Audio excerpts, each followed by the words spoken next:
There's more to the world than you truly see. You've sensed it, but you cannot tell. Something is very wrong. Strange occurrences, visions affecting us. Are we being watched? I am a truth seeker with many questions. The most important is, what is the Niantic Project?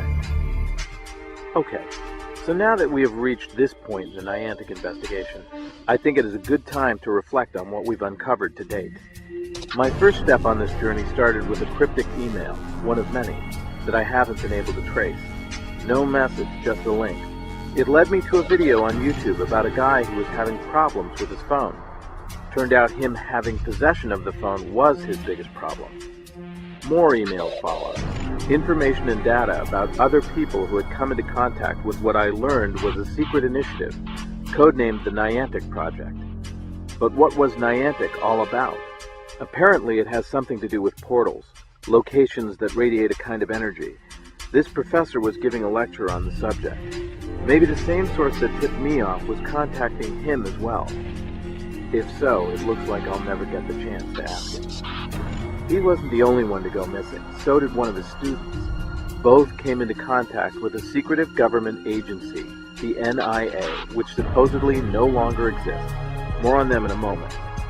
Oh, and the guy with the glitchy phone? Yeah, he's gone radio silent too. Every day, more would be leaked to me. A slow drip that was turning into a flood.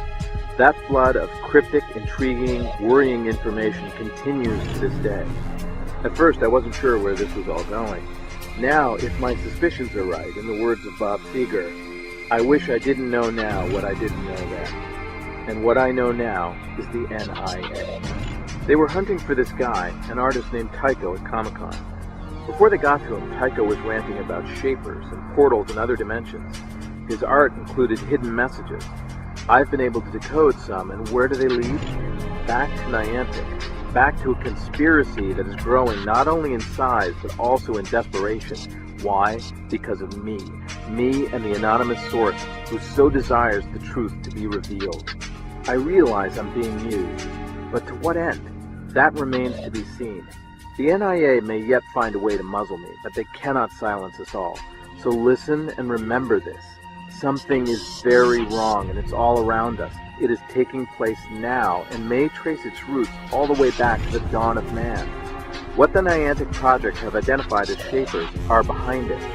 What I have been able to reveal is that the conspirators are either powerless to stop the shapers or unwilling to do so.